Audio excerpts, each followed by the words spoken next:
Hello everybody, how's it going? KhasAdun here, and we are finally back with some more Legacy of the Void replays, or what's it called? Casting. Hey! Okay, so it's been a while since I've done this, since the beta, and actually like right in the middle of the beta I just stopped because it kept updating so much. Jeez God, that music, stop being so loud. Sorry about that.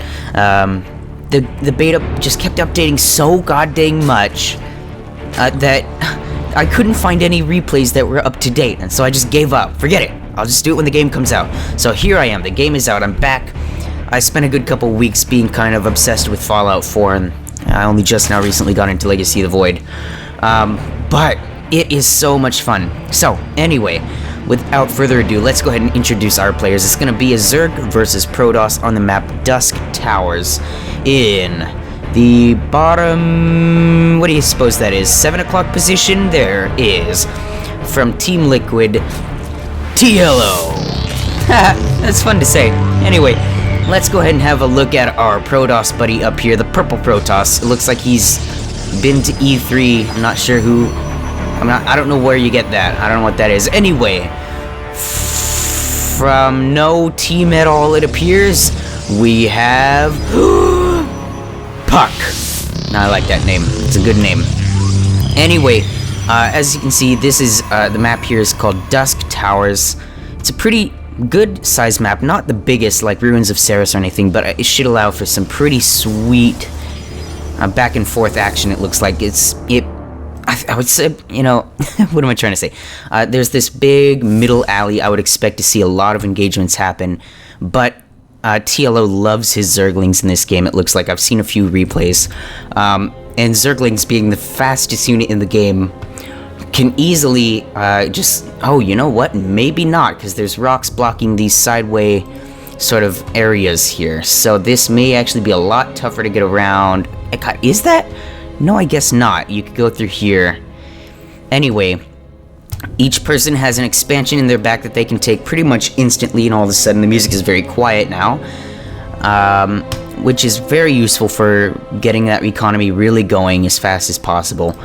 Let's go over to the production tab. We see the cybernetics core on the way for Puck, as well as a gateway, but no units out just yet. An adept just now started. That's going to be the first unit he wants to build. And with this taking 2 bases off the bat, this looks like it's going to be pretty good against TLO, who has decided to skip getting a bunch of units in order to get a 3rd base up here for an even bigger economy. And as Zerg, I've heard ideally you want to be 1 base ahead of your opponent, no matter... I mean, ideally, in any game, no matter what race you play, you want to be ahead in bases, but for Zerg, it's especially important. I would assume because their production is so fast that you tend to spend minerals very quickly, minerals and gas, as opposed to Protoss. Stop cracking! As opposed to Protoss or Terran, who have somewhat longer build times and more expensive. Well, I guess Protoss have somewhat more expensive units, but you know, guys, I'll be honest. I don't actually know why they say you have to have 1 more base than your opponent as Zerg. I just know that you do. I'd like to know why. This is how little I know about the game, to give you an idea of the kind of commentary you're gonna see, by the way, guys. So, if you're like a veteran of this, don't bother watching. This isn't for you. This is specifically to get people interested in StarCraft 2, and I hope it works. I honestly don't know. Anyway, oh gosh, look at this. Blink already coming up, along with 2 more gateways. No. 4 more gateways? Where are these? Here is the robotics, I would assume. Here's 2 more. Ah, there they are. Okay, 1, 2, 3, 4 gateways and a robotics bay sitting in the back. I think because it's such an important building, you're gonna want to put it up against a wall so it can't be surrounded by Zerglings and taken out. Although this pylon could it? Oh, I guess you. No, this is pretty protected as well. So what we're gonna probably end up seeing here. Good God, that's gonna be a lot of production. Is I would assume.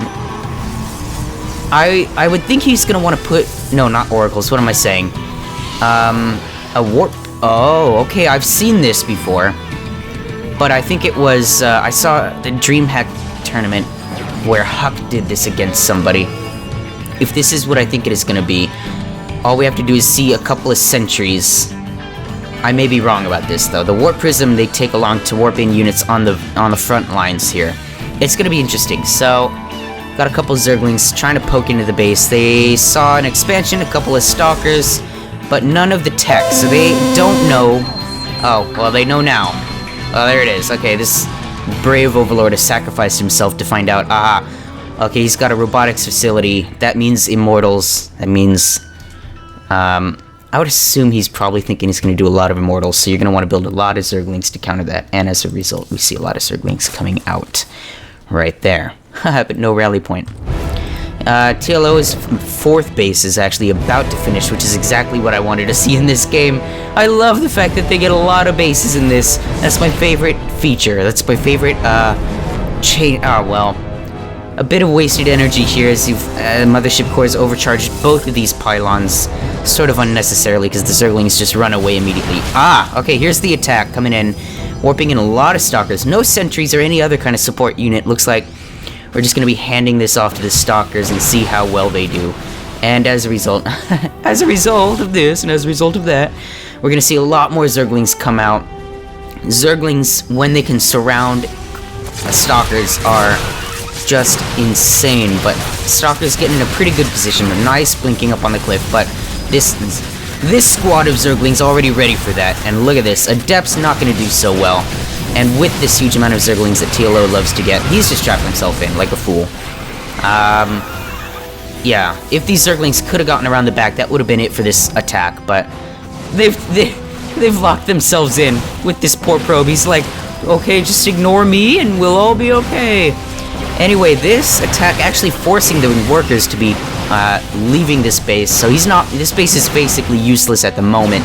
He's not mining anything from here, which means it's a 3 base versus 3 base, which is not ideal for Zerg. But all these Zerglings, they're super cheap and super fast, really able to make them in high numbers very quickly, but with more Adepts on the way and some sentries, that's going to be a lot tougher. These Stalkers foolishly have blinked up here for no reason and died.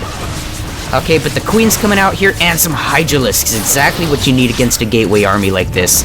They do such high damage that, I mean, armies made out of these buildings here just melt to Hydralisks. And I would assume we're going to see Lurkers come out fairly shortly. As soon as the, what's that? The, Grooved Spines, isn't it? Let me see, what is that? That, I think, is Grooved Spines, so Hydralisk range. I'm not sure if they still have the Hydralisk speed upgrade yet. Look at all these Zerglings and Hydralisks trying to do some damage, pour in from all that. Want to get revenge for that lost mining time, but I don't know if it's going to be enough. Zealots and Stalkers are pretty hardy, but these Hydralisks is more than well, yeah, it's actually not looking... That was pretty good, alright. So he's got to go back home here, and these guys are still rallied. Coming out here. Uh-oh, and now once again we've got Protoss able to attack. Zerg, sort of on the back foot in terms of numbers here. Let's see, what else is everyone doing? So here comes the Lurker Den right here. Zergling's gonna try to run by and see what they can see. They don't know if this has been taken, so they now know about that. We'll send a couple of Zerglings to take this out. Meanwhile, these guys are once again gonna try to push in here. Yeah, I've noticed, once you try to get this base up here, that becomes very difficult to hold. But that's not what we're talking about. That's not what we're looking at right now. God, I'm so bad at this, guys. I'm so sorry. I try my hardest, but I don't know. Anyway, we're gonna be seeing Lurkers and Disruptors. I love Disruptors. And if you get enough Roaches and Hydralisks, Disruptors really shine. They do a lot of damage. But against Lurkers, they're not as good.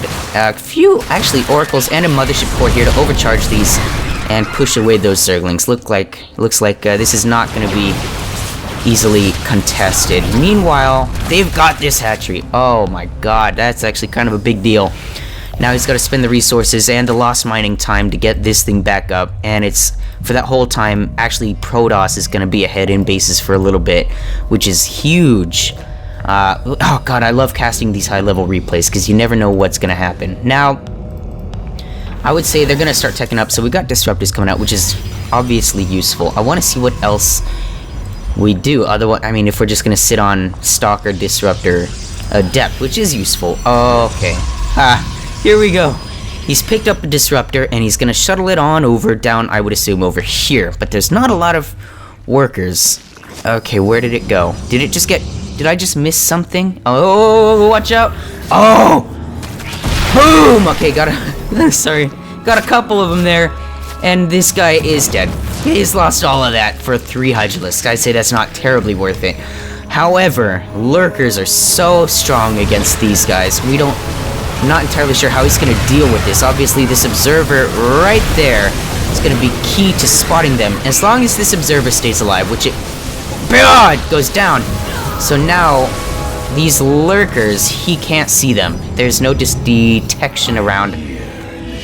They're right there, just hanging out. Look, they're gonna... Oh no! Look out! Oh! Boom! He gets a couple. Oh, this is gonna do it. Yeah, there they go. Nicely done by those Disruptors. And if we can catch these Lurkers... Not quite... Oh, but it looks like we can see them already. We've got another Observer out. Just... There we go. And this is gonna get cleaned up pretty well. But on the back of that, he's been able to take this base. Oh! And he's given up. Okay. I guess the losing of all that army plus seeing the extra base not go down, he knew he was not going to be able to resupply in order to defend the inevitable onslaught. That attack didn't work, and he said GG and got out of there. So, first game going to Puck. That was fun. I'm excited to do the next one. Let's go.